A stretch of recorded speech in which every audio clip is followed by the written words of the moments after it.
My name is Melissa Jimenez. I'm 21 years old. If I had to describe myself in one word, it would be steady.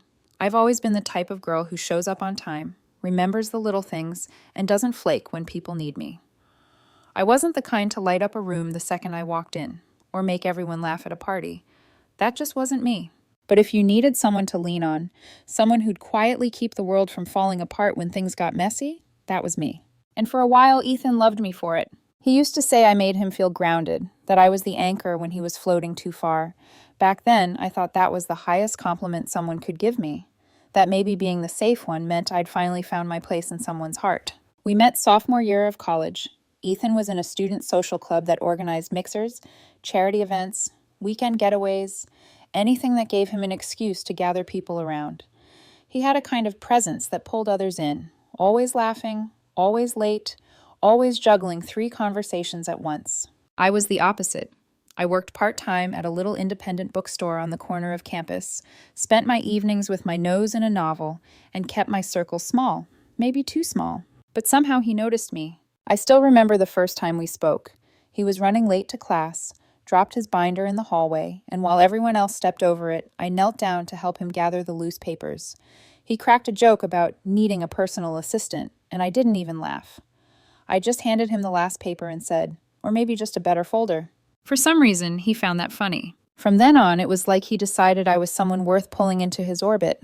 He started dropping by the bookstore under the excuse of studying, though he never bought anything. We'd walk across campus together, and he'd fill the air with stories about his friends, his plans, his latest late-night adventures. I listened more than I spoke, and I think that's what hooked him. He liked that I paid attention. He liked that I didn't compete for the spotlight, that I let him shine. And I liked that he made even the dullest Tuesday night feel like a memory worth saving. For months, things were good. Ethan would crash at my apartment after his club meetings, leave his jacket draped over my chair, fall asleep on my couch with his laptop open while pretending to study. Those little details, the casual mess he left behind, made it feel like our lives were intertwining. Like this was more than just a college fling. But over time, steady began to feel less like a compliment and more like a cage. I noticed it the first time Ethan introduced me to his friend Maya. She was in his club too. Funny, effortlessly charming, always the one with a quick comeback. The way Ethan lit up around her was different. Not subtle different either. She'd toss out some dumb joke, and Ethan would laugh harder than I'd ever heard him laugh at mine. His phone buzzed during dinner, and he'd angle the screen away but reply instantly. When I asked who it was, he'd shrug, "Just Maya. Relax, Melissa. You get jealous too easily." The words were said with a smile, but there was an edge beneath them, like my suspicion was the problem, not his behavior. I told myself not to push. I didn't want to be the insecure girlfriend. I wanted to trust him. But the cracks started showing in small ways. "Melissa, you don't have to work so much," he'd say. "You're missing out on the fun part of being young." Or, "Why don't you ever just let go? You're always so careful, always serious." The way he said it wasn't playful. It was like my steadiness, the very thing he once claimed to need, had become my flaw. And I started to wonder if he was right. Maybe I wasn't enough. Maybe what he really wanted was someone like Maya, loud, magnetic, the kind of person who never had to try to be noticed. One night, I caught him laughing at his phone again, the kind of belly laugh I hadn't heard in weeks. His thumb hovered over the screen before he quickly locked it. I asked softly, "Who's that?" He didn't look at me when he answered. "Just Maya." The way he said it, flat, casual, dismissive, was almost worse than if he'd snapped. And the look he gave me right after, that look that said, "You're being insecure again, Melissa." And just like always, I let it go. Because I thought he'd never crossed that line. I thought he knew what we had was solid. But what I didn't realize back then was that I was the only one who saw it that way. I used to think being someone's safe place meant being irreplaceable. That if I was loyal enough, patient enough, steady enough, no one could look past me. But soon, Ethan would show me exactly how wrong I was. The night it happened, there was no storm, no screaming fight, no broken glass or slammed doors. Just silence. Ethan had invited me over after one of his club meetings. I thought it would be like any other night. Maybe order takeout, scroll through Netflix, pretend to study before inevitably collapsing into laughter about something small and stupid. But when I walked into his apartment, the air felt wrong, heavy. He was sitting on the edge of his bed, scrolling on his phone. No quick kiss, no sarcastic, "You're late." He didn't even look up until I set my bag down. Everything okay? I asked. Yeah, kind of. His voice was flat, clipped. That's when I knew. The way you know right before a car crash, when your stomach drops before the impact. I sat down in the chair across from him, heart already pounding. Ethan, what's going on? He sighed, like I was dragging the truth out of him. Look, I don't want you to freak out, okay? It's not a big deal. The hairs on my arms stood up. Just say it. Finally, he looked at me. And the casualness in his expression is something I'll never forget. Like he was about to tell me he forgot to pick up groceries. I kissed Maya. For a moment, my brain refused to process the words. I kissed Maya. You what? I kissed her, he repeated, still calm, as if saying it twice would make it easier. It wasn't some huge thing. It just happened after the meeting the other night. Don't make it bigger than it is. I stared at him, waiting for him to laugh, to backtrack, to admit it was some awful joke, but he just crossed his arms, like he'd rehearsed this moment. You kissed her, I said slowly. Yes, he said. Then he added something that cut deeper than the confession itself. Don't be mad, it was just a kiss. And honestly, she matters more. The words hit like ice water poured straight into my chest. She matters more. My lips parted, but no sound came out. The room blurred around me. The cluttered shelves, the posters on the wall, the pile of laundry in the corner.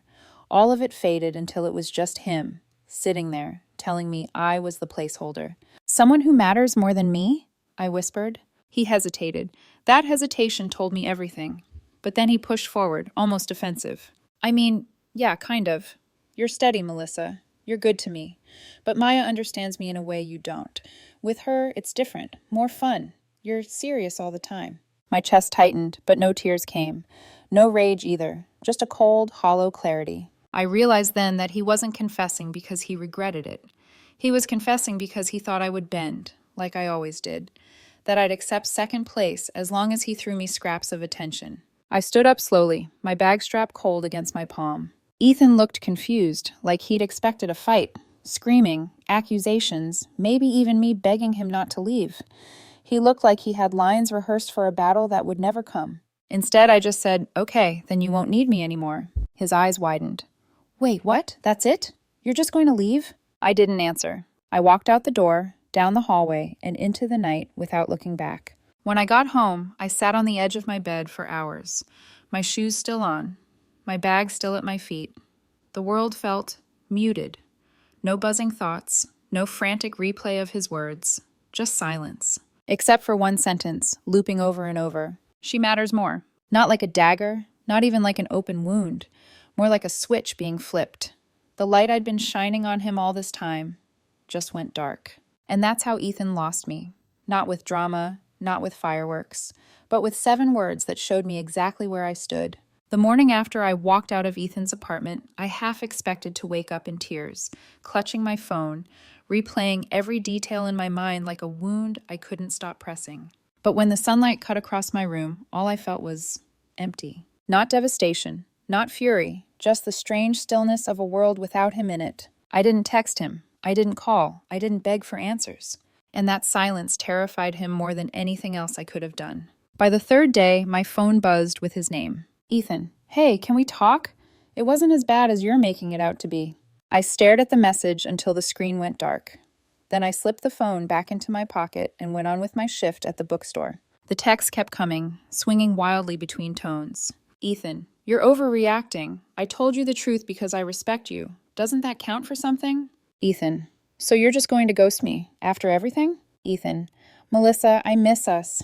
You didn't even fight for me. Do you know how that makes me feel? Like I wasn't worth it. The irony nearly made me laugh. He was the one who said she mattered more. And now I was supposed to fight for second place? No. Instead, I poured all my energy into myself. I picked up extra shifts at the bookstore, the quiet smell of paper and ink becoming a kind of refuge. I dragged myself to the gym with my roommate twice a week until it became habit. I forced myself to focus in class, raising my grade in a course I'd nearly failed the semester before. And slowly my life started to look different. My boss commented one day, "You're sharper lately, Melissa. Focused. Keep it up." My mom, during one of our late-night calls, said, "You sound lighter, happier, like yourself again." And she was right. The strangest part? It wasn't hard. I thought letting go of him would feel like tearing my chest open. But once he showed me what I truly was to him, a placeholder, the steady backup plan, it was like the illusion shattered. There was nothing left to miss. Word travels fast on campus. Even if you don't want the updates, they find you anyway. A girl from my literature class mentioned casually, "Oh, I saw Ethan and Maya at the party Friday." Another time, a mutual acquaintance laughed, "Did you know she basically moved into his place already?" I just nodded, sipping my coffee. I didn't ask for details. But the tone people used when they talked about him told me enough. It didn't take long for the cracks to show. Apparently, Ethan was far more charming in public than he was behind closed doors. With Maya, he was colder, distant, the kind of guy who made you feel special in front of an audience, then dismissed you once the curtain closed. He'd openly flirt with other girls at bars, even while Maya was standing right there. He'd disappear for days without responding to her messages. Someone even whispered that he bragged about hooking up with another girl while Maya was in the room. Brutal. But that wasn't my story anymore. While Ethan's world spiraled, mine steadied. I stacked my savings, finally replaced the cracked laptop I'd been nursing since freshman year, and even painted my apartment walls a warm cream color, something I'd been putting off for months. Each small step was like reclaiming a piece of myself I hadn't realized I'd given away. And yet, every so often, late at night, I'd hear his voice in my memory. She matters more. It no longer broke me, but it did remind me. Remind me that I never wanted to settle for being anyone's second choice again. I thought silence would be the end of it. Weeks had passed since Ethan's confession, and I had built a rhythm without him. Work, class, gym, sleep, repeat. My days weren't glamorous, but they were mine. Then, out of nowhere, my phone buzzed one evening with a name I hadn't seen in weeks. Ethan. "Hey, I miss talking to you. Hope you're okay." I stared at it for a long minute, thumb hovering, before I locked my phone and went back to folding laundry. The next message came a few days later. Ethan. "So, you're really just going to ignore me forever? I told you the truth because I respected you. You're acting like I cheated with 10 people or something." I muted the conversation. Then came the guilt trip. "Ethan, you didn't even fight for me. Do you know how that made me feel? Like I wasn't worth the effort. Don't you care at all?" I actually laughed out loud at that one. Care? He had kissed another girl and told me she mattered more, and now I was supposed to fight for him? No. But ignoring him didn't make him stop. One night, after a late shift at the bookstore, I walked up the steps to my apartment and froze. He was sitting there, slouched against the railing, hood pulled over his head. For a moment, I thought maybe I'd imagined him, like a ghost conjured by exhaustion. "Melissa," he said, standing quickly, eyes tired but hopeful. "Can we talk?" I didn't move. My keys were clenched in my hand. "About what?" "About us." His voice cracked. "About everything. I messed up, okay? Maya, she used me. She was seeing other guys the whole time. I was stupid. But what we had, that was real. We can fix this, can't we?" I studied him in the dim light. His face looked different, older somehow. Shadows under his eyes, hair unkempt. The confidence I used to envy drained away. And in that moment, I felt nothing. No spark, no longing, no ache to take him back. Just pity. "You told me she mattered more," I said quietly. That was enough for me. His lips parted, panic flashing across his face. "Melissa, no, don't say that. I didn't mean..." But I slipped my key into the door. "Good night, Ethan." The door shut softly behind me. 2 days later, my phone lit up again. This time his tone was different. "Ethan, wow, so that's it? You're really just done with me? After all the time I gave you? You'll never find someone like me again." And he was right, but not in the way he thought. I would never find someone like him again, because I would never accept someone like him again. That night, I lay in bed staring at the ceiling, listening to the hum of the heater. My chest felt steady, my breathing even, and I realized something that almost scared me with its simplicity. I wasn't angry anymore. I wasn't sad. I was free. It happened 2 months later at a mutual friend's birthday party. I almost didn't go. A part of me dreaded the possibility of running into him, but then I thought, why should I miss out because of Ethan? Why should his shadow dictate my choices? So I went. The music was loud, the living room packed with people balancing red cups and shouting over the bass. I was mid-conversation when I felt eyes on me. And then I saw him. Ethan. The moment he spotted me, his steps faltered. He hesitated, then forced a smile like he was about to step onto a stage. I didn't flinch. I just kept talking with the people around me, sipping my drink as if he didn't exist. But he made his way across the room anyway, slipping into the empty chair beside me. "Hey," he he said softly, like nothing had happened. Hey, I replied, polite, neutral. He bit his lip, leaned closer. So, you're really not going to talk to me? Not even here? I set my cup down and turned to him, calm as ever. What is there to talk about, Ethan? His expression hardened instantly. I made one mistake. One. And you didn't even fight for me. You just walked away like I was nothing. Do you know how much that messed me up? I held his gaze steady. You told me Maya mattered more. I believed you. That's not me walking away like you're nothing. That's me respecting what you said. His mouth opened, but no words came. You want to call it a mistake? I continued. Fine, but mistakes are tripping over your words in class. Forgetting a homework deadline. What you did wasn't a mistake. It was a choice, and you made it.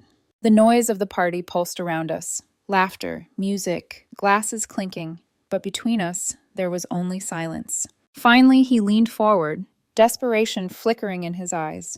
Melissa, we had something real. Don't tell me you didn't feel it. We can get that back. I know we can. I shook my head slowly.